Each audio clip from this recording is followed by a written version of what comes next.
I'm really wanting a brand new machine. Few bands have the longevity of 5440. Formed in the Vancouver area in 1980, they performed Friday at the Wildhorse Saloon here in Calgary. And joining me is Neil Osborne and Brad Merritt from 5440. Great to see you guys. Good to see you. How you doing, Ian? I'm doing really great. You guys have been together, and especially you two have been together as a band since 1980. What motivates you to keep going? Want me to answer that? I don't know. Time doesn't seem that long, so I guess that's a good thing. Yeah, absolutely. Do you have an answer? I can make one up. I would say what keeps us together, we have a common sense of purpose. We like making music. We like writing it. We like recording it. We like playing it for people. And we consider that its own reward, and it continues, and it's fun. Yeah, we're still pretty good friends, everybody in the band. Yeah, that too. Mm-hmm. Sounds terrific. Yeah. I have to ask you about the origin of the name 5440. It goes back to the 1800s when there was an American president who wanted to annex part of Canada all the way up to the 54th parallel. Sounds familiar, doesn't it? You must have some thoughts about what's happening right now. Well, that didn't work out for that president, so we're hoping what this president's up to won't work out either. Yeah. You're playing at the Wildhorse Saloon in Calgary on Friday, one of a number of Stampede gigs that you've done over the years. How do you enjoy the atmosphere of these summertime festivals? So that gig at the Wildhorse is fun as heck because people just are ready to party and they like the songs, they know the songs, and it's like riding a wave on a surfboard. It's just for 90 minutes. It's just so much fun. So usually, yeah, every time we've played Stampede shows, they're just rocking. All right, well, let's look forward to that on Friday night. Speaking of all the hits, let's go through a number of these hits. Let's go all the way back to the 1980s. Let's have a clip here, I Go Blind. Every time I look at you, I go blind. Every time I look at you, I go blind. So first of all, guys, top marks for the Cowichan sweaters. Do you still have them? You know, no, but it's funny you say that because the executive, Steve, what was his name? Can't remember anyway, in Los Angeles, like, what's with the Cowichan sweaters? He wasn't too happy, but whatever. So tell us how that song came together. That was, we would jam a lot on different songs and riffs, so I had the line, you know, just the riff and the every time I look at you, I go blind. I didn't know what else to do with it. And then we were working on this other song that was similar, that was in the morning I get up, da-da-da, the rest of the melody. And then Phil or Brad or somebody said, why don't we just put those together and make a song? Like if you listen to that arrangement, it's not really your standard verse, chorus. Mm-hmm. It's basically putting two songs together and leaving it at that. And we didn't think about it. And then it became a fan favorite in a hurry. Mm-hmm. You know, I have to ask you, when you're in the grocery store or the pharmacy and that song comes over the loudspeaker, but it is the Hootie and the Blowfish version of it, what do you think? What's your response? Money. Ka-ching. It's funny because their instrumentation is identical except for the singer. So when I first hear the few bars, because it's a little guitar intro and a drum and organ, I go, which one is this? And then as soon as Darius, who's a friend of ours, starts singing, I was like, okay, that's them, not us. And how did that song come together for them? Did they approach you first?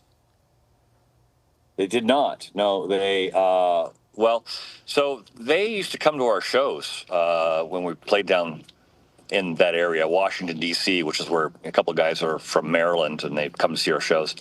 And so, you know, and they would come backstage and tell us that they got a little band down at the University of South Carolina, and they would play frat parties, and they know the whole Green record, and we're like, great, good.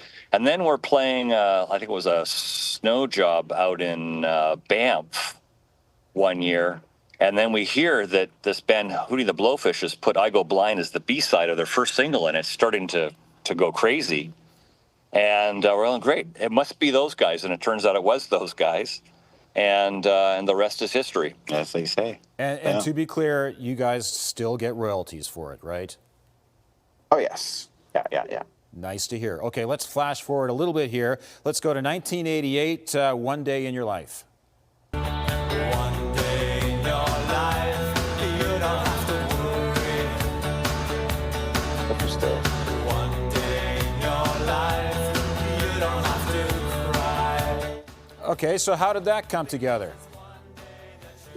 The song? Yeah. Oh, gosh, can't really remember. It was a riff. We played it forever. Yeah. So, we had that little practice space on just off Broadway. We'd go there trying to write this record. I just remember that the record company said you need a bridge, and Neil contracted it out to Phil, and Phil came up with the bridge. And then we actually went to Toronto. We were doing some gigs there, and we actually recorded just the bridge and we inserted it in there. So that's how the song was created. That was what my mom used to say. You know, one day in your life shouldn't be a problem. So, Oh, neat. she's not getting royalties though. No way. You guys are. Okay, let's move ahead now. This is Nice to Love You. Nice to love you, baby, with all my heart and soul. Okay, do you remember creating that song? Yes, I do. It's because we were in between record labels at that point in time, and we were rehearsing in my brother's den, and I was late, and these guys were jamming that riff, the sort of inane riff, you know, like an AC/DC thing, and I was getting so annoyed because I wanted to work on the art piece. And I was like, and they wouldn't stop. They were so into it, they wouldn't stop doing that riff. So I said, okay, I'm just going to sing the most inane lyrics I can think of, which was nice to love you, baby, with all my heart and soul. And they all look at me like, hey, nice. I was like, all right, can't beat them, join them. And then we just decided to go with that vibe for the song, and it turned out to be a hit. It was crazy. And did I hear you recorded that album at Tom Petty's studio in Los Angeles? Well, it was at Rumbo Recorders, which wasn't Tom Petty's studio, but he'd been there, and it was Smashing Pumpkins that just finished recording there. But we used Don Smith, who was Tom Petty engineer, and we had the access to Mike Campbell's locker and guitars, and actually we had Benmont Tench, the Heartbreakers keyboard player, play some organ. So we were connected with those guys in that sense, yeah. Oh, very cool. Okay, I think this is from the same album. Let's have a listen to Sheila. Gonna start dressing, find a thing, Good song. maybe just nothing. Yeah, it is a good song. Brad, what do you remember about it? Yeah, so we wrote it in that same den between records, or between record companies. And the guitar part was something I was kind of working on the bass. And once again, I wouldn't stop playing it. And then I think I said to Phil, why don't you try that? And he had to retune his guitar, tune his E down to a D to make it work. And that became the lick in the song. And then Neil just wrote everything around that, and away we go. I remember Don Smith, once again, the same producer, the Heartbreakers guy, in pre-production, he heard that and Nice to Love You, and he goes, it's the same song. And we're like, so? No, it's not. Yeah, no, it's not. Same chords. Yeah, same chords, but well, they're both entirely hits. different. They're both hits, Yeah, well, so it that's the all thing. counts. It sure does. And you're Yeah, still that's playing them today. Okay, let's fast forward to one more song here. Let's have a listen to Ocean Pearl.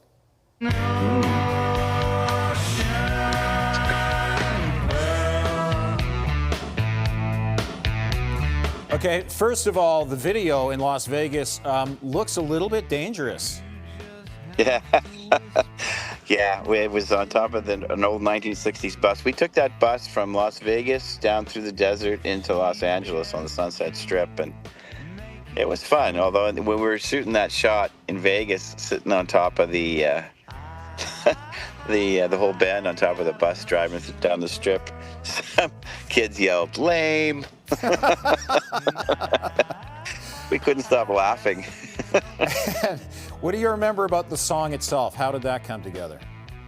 I think, well, we at sound checks, we would always just do a jam on a riff or whatever. And I was trying to work out a riff. I was trying to learn an REM song, actually. I can't remember which one it was. And then Phil or Brad or somebody said, why don't you just do this and turn it into that, what is the Ocean Pearl riff? And then we were demoing it. And that song, that song that's the single, the one that we all know, is the demo, because we couldn't beat it in the studio.